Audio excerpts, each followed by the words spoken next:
Hey, and welcome to tutorial 3.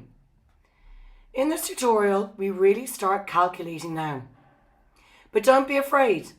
We will do it together and take it bit by bit so that you will definitely understand and master it. First, we will take another closer look at the percentage bar and solve a couple of exercises using it.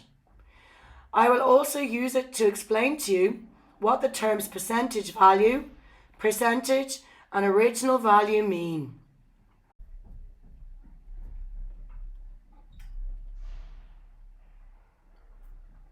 Afterwards, we will repeat the rule of 3 together.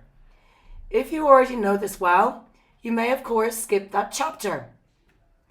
The rule of 3 is important for the next 3 chapters in this tutorial, which are about calculating percentage value, percentage and original value.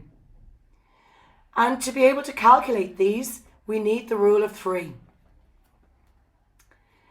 Finally, I will show you how to convert percentages into fractions and into decimals. Kommazahlen, as we also call them, and the other way around.